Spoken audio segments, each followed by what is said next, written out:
जय माता दी। माँ का गुणगान चैनल में आप सबका बहुत बहुत स्वागत है। आज इस वीडियो में हम चौथा अध्याय श्रवण करेंगे। तो चलिए शुरू करते हैं।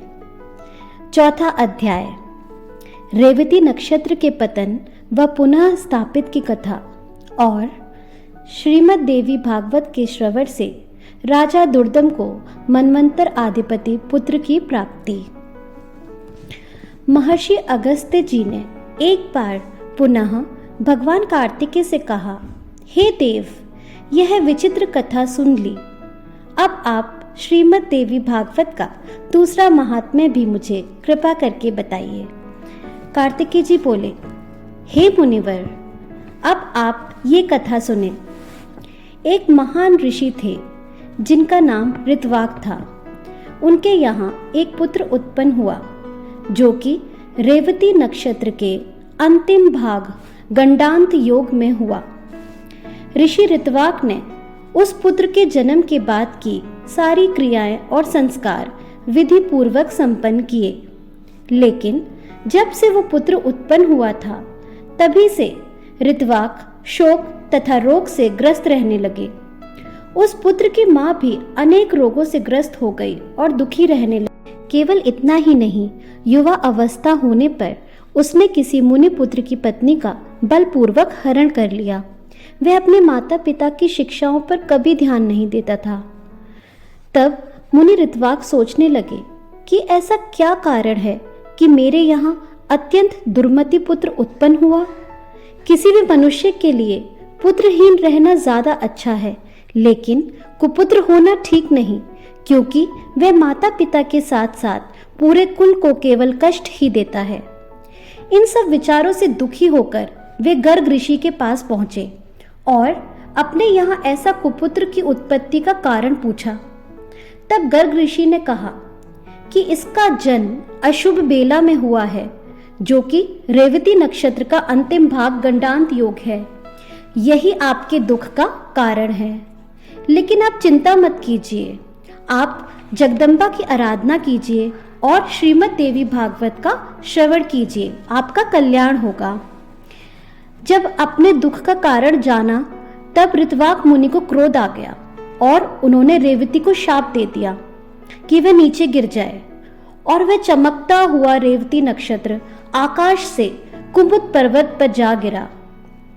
रेवती के गिरने के कारण कुमुद पर्वत रैवतक नाम से प्रसिद्ध हुआ और उसी समय वह अत्यंत शोभनीय सुंदर हो गया। उधर ऋत्वाक मुनि ने गर्ग ऋषि द्वारा बताए गए विधान अनुसार सारी दुर्गतियों का विनाश करने वाली माँ जगदम्बा की आराधना की और देवी भागवत का श्रवण कर सुख सौभाग्य प्राप्त किया, और इससे उनके सारे कष्टों का निवारण हो गया। अब रेवती नक्षत्र के तेज से एक सुंदर कन्या उत्पन्न हुई, जिसको देखकर मुनि प्रमुख ने प्रसन्न होकर उसका नाम रेवती रख दिया, और वे उस कुमुद पर्वत पर ही स्थित अपने आश्रम उनको ले आए और उसका अपनी पुत्री की भांति पालन पोषण किया। अब रेवती बड़ी हुई तो मुनि प्रमुख ने उनके लिए वर देखना आरंभ किया। बहुत ढूंढने पर भी योग्य वर नहीं मिला, तो उन्होंने अग्निदेव की स्तुति की।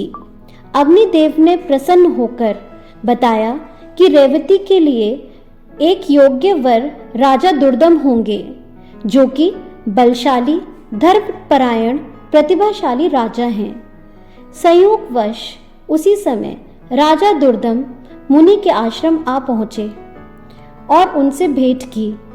तब मुनि ने अपनी पुत्री रेवती के विवाह का प्रस्ताव रखा और विवाह की तैयारियों में जुट गए।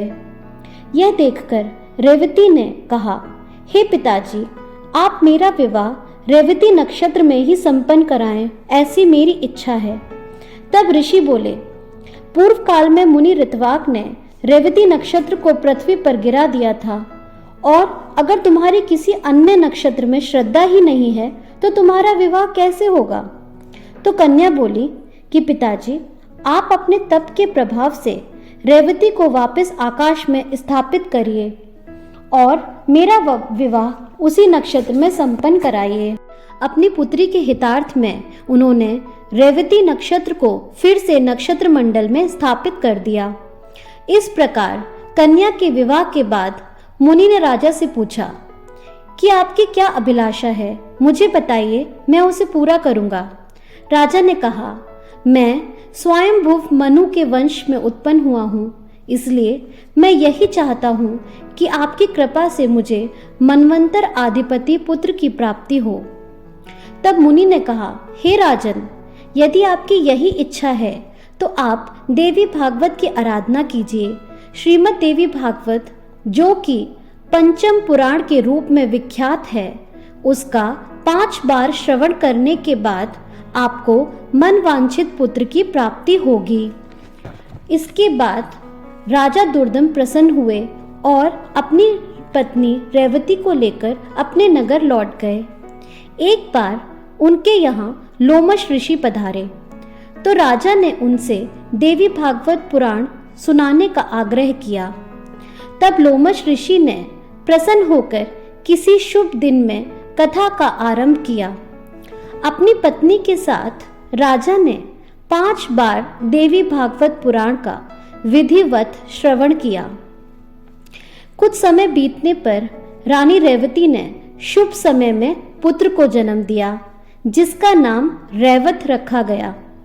वह आगे चलकर धर्म का पालन करता हो गया और बाद में ब्रह्मा जी ने उसे मुनि के पद पर नियुक्त किया और वे श्रीमान मनवंतर आधिपति के रूप में शासन करने लगे।